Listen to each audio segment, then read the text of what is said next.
इस 10 साल के सफर में मैंने कोई विचार नहीं दिया, न मैं मानता हूं कि विचारों से कुछ होने वाला है, क्योंकि इतने विचारों की दुकानें खुली हुई हैं कि वो समझ ही नहीं पा रहा आज का 12 साल का बच्चा कि कौन सा विचार और कौन सा अचार खाऊं मैं।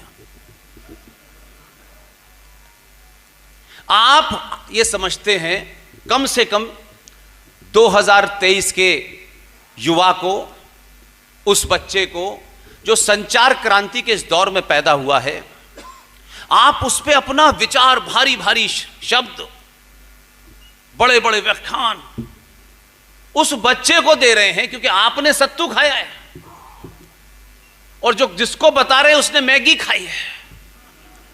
वो 2 मिनट से ज्यादा आपका ज्ञान नहीं लेना चाहता।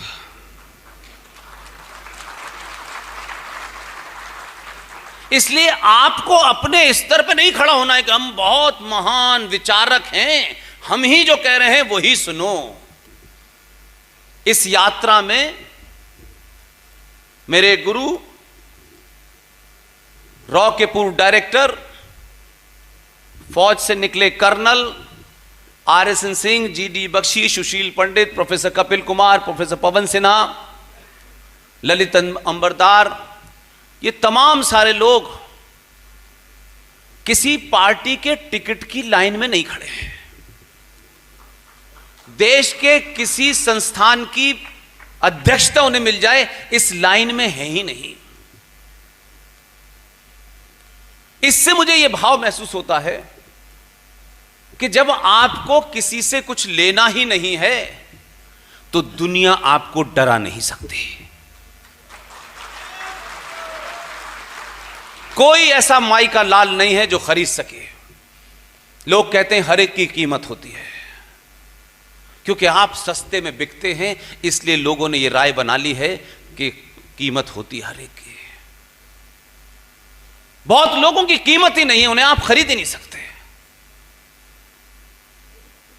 इसलिए जबलपुर में एक ऐसी महान आत्मा, एक ऐसा परिवार भी रहता है जिसने आज से 70-72 साल पहले हम जैसे लोगों की कल्पना की होगी। अपना काम बिना शोर शराबे के, बिना हंगामे के, उस सर्टिफिकेट लेके सरकारों की चापलूसी करने की जगह एक 22 से 23 साल का लड़का अपना काम करके चला गया। आज तक नहीं पता यह जबलपुर के लोगों को। यह छोटी मोटी घटना नहीं है। उन विपरीत परिस्थितियों में जब फूल वाले चाचा और पिताजी के बीच एक बड़ी सांठगांठ थी, उन स्थितियों में जब लोग उनको थाली में सजा के दे रहे थे, वो तब भी शायद आज के भारत की तरफ उनकी कल्पना होगी कि एक ऐसा समय आएगा कि हर एक की बोली लगेगी और हर आदमी अपनी कीमत के लिए तैयार हो जाएगा। तो जो आपके पास आइकॉन हैं, जिनसे आप प्रेरणा ले सकते हैं, उन्होंने वो काम आज किया और उसका आज हमको उस काम का व्याख्यान करने से हमको वाहवाही मिलती है। जबलपुर के शहर में एक ऐसी हस्ती जिसे शायद जबलपुर वालों ने पहले बोला होता तो जरूर पूरी दुनिया में आपका नाम होता, लेकिन मैं उनके परिवार के, उनके बेटे, उनकी धर्मपत्नी इस हॉल में मौजूद हैं, इसलिए मैं इस बात को मजबूती से रखना चाहता हूं। ये नहीं कहीं कहीं जाएंगे बायोडेटा लेकर के कि मेरे पिताजी ने यह काम किया था। बल्कि उनके संस्कार इनमें आए हैं जिनके कारण ये आज तक मुझ जैसे आदमी से निजी बातचीत में नहीं ये कह पाए, क्योंकि इनको लगता होगा कि ये कहना ही अपने पिता का अपमान करना है, जो अब इस दुनिया में नहीं है। इसलिए जब जब संविधान पे बड़ी चर्चा होती है हमारे यहां, ओहो हो, संविधान पे चर्चा होगी और संविधान को लेकर के एक से एक विचार आता है, और एक ऐसा झूठा नैरेटिव आप गढ़ दें, क्योंकि सनातनी हिंदू इस रोग से ग्रस्त है कि सुनी सुनाई बातों को पूरे कॉन्फिडेंस से पब्लिक में बोल देता है। एक बार को यह नहीं सोचता कि मैं और मेरा कद, मेरा स्थिति, मैं ये बात सार्वजनिक जगह बोलने से पहले इसको कम से कम वेरीफाई तो कर लूं, क्योंकि वो जल्दी में है, इसलिए वेरीफाई नहीं करता कोई। अगर उस दौर के नेताओं में अगर मुझसे आप पूछें, जो 3 हीरो थे, उनके अलावा कुछ ऐसे भी थे जिनकी शायद आज तस्वीर भी कहीं नहीं मिलेगी। उन्होंने उन परिस्थितियों में, जब संविधान लिखा जा रहा था और संविधान पे बड़ी सारी बहस हो रही थी, तो आज एक नैरेटिव चलता है, क्योंकि मैं उस नेता को सबसे ज्यादा ईमानदार मानता हूं, और उसकी ईमानदारी इस बात में नहीं है कि कुछ लोगों ने उसके नाम से राजनीतिक दुकानें खड़ी कर दी हैं, मेरा उसमें कोई इंटरेस्ट नहीं है। लेकिन उस वक्त भी बड़े बड़े लोग थे, राष्ट्रवादियों की भी गिनती कम नहीं थी, लेकिन किसी किताब में, किसी अखबार में कहीं कोई बयान मुझे नहीं मिलता है कि इतने साफ तरीके से, साफ साफ शब्दों में बोलने की हिम्मत किसी ने जुटाई हो। इसलिए मैं उनके उस कार्य के लिए कोई मंच नहीं छोड़ता जहां उनको सम्मान न दूं, और उस आदमी का नाम है डॉक्टर भीमराव अंबेडकर।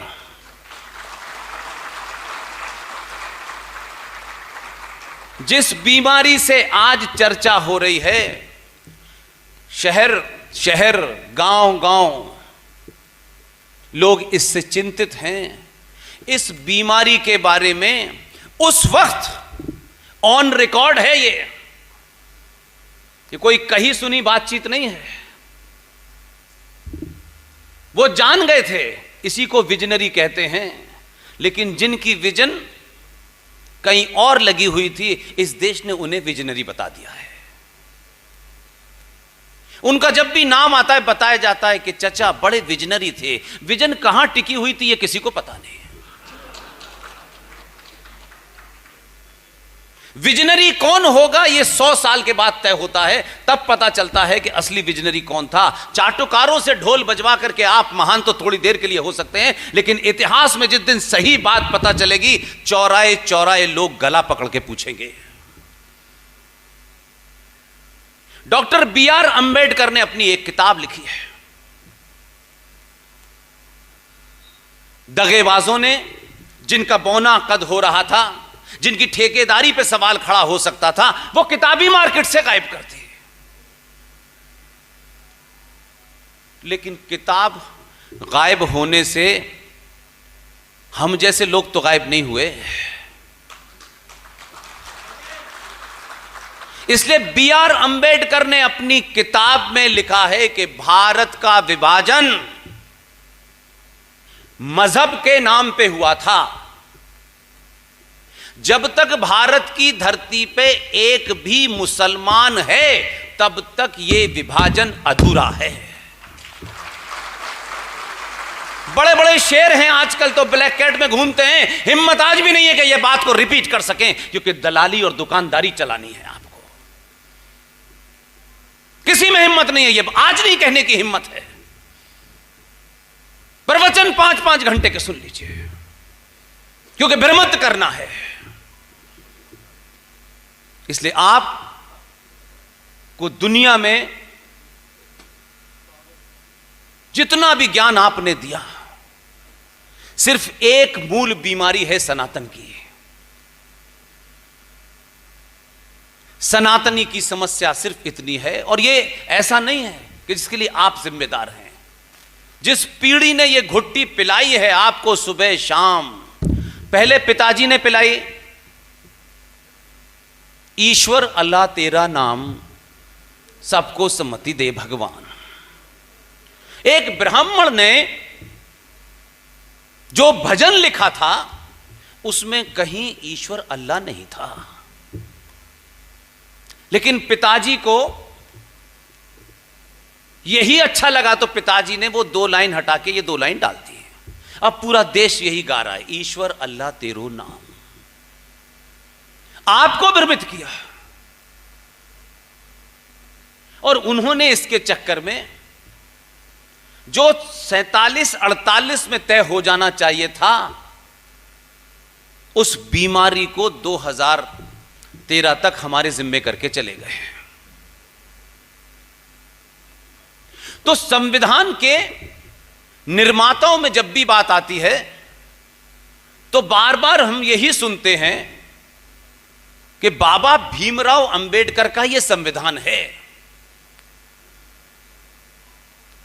माना कि बाबा भीमराव अंबेडकर का है, लेकिन जब आप पढ़ेंगे, ओरिजिनल डॉक्यूमेंट पे जाएंगे, तो यह नैरेटिव क्रिएट क्यों हुआ? जिस संविधान सभा में कुल 389 मेंबर थे, उसमें कांग्रेस पार्टी के 208 थे और 93 रियासतें थीं, और मुस्लिम लीग के 73 सदस्य थे। और इफेक्टिवली अगर आप कहें तो जो लास्ट में एक्टिव रहे वो 277 थे, और संविधान पे जिन्होंने सिग्नेचर किए वो 284 थे। इस संविधान सभा का अध्यक्ष कौन था? डॉक्टर राजेंद्र प्रसाद। इस संविधान सभा का अस्थायी अध्यक्ष डॉक्टर सच्चिदानंद सिन्हा जी। उन कमेटियों में से एक कमेटी थी जिसे अंग्रेजी में कहते हैं ड्राफ्टिंग कमेटी, उसके अध्यक्ष भीमराव अंबेडकर जी थे।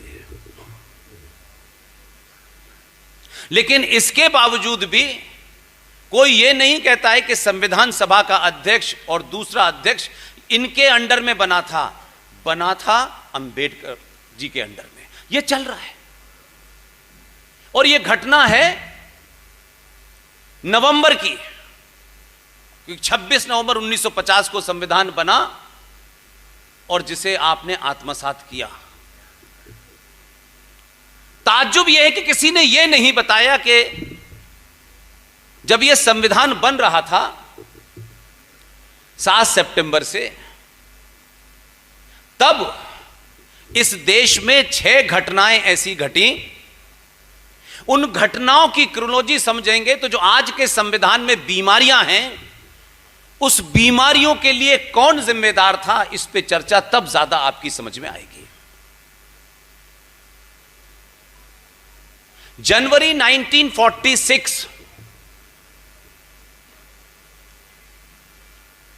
पूरे देश की जो 15 प्रांतीय असेंबलीज थी,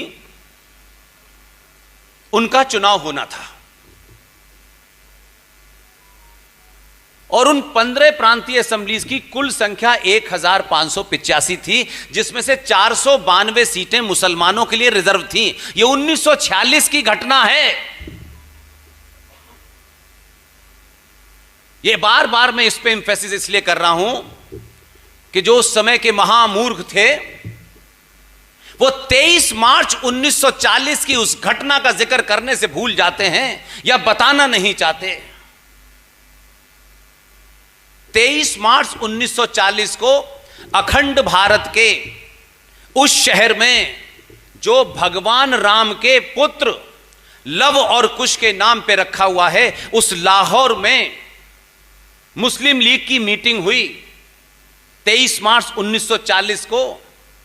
और उस मीटिंग में यह रेजोल्यूशन पास हुआ कि हमें पाकिस्तान चाहिए। यह 1940 की घटना है, उन्होंने कोई बात नहीं छुपाई थी आपसे। आपके महामूर्ख लोग थे तो यह आप उनकी समस्या नहीं है, आपकी समस्या है। वो 40 में रेजोल्यूशन पास कर चुके थे।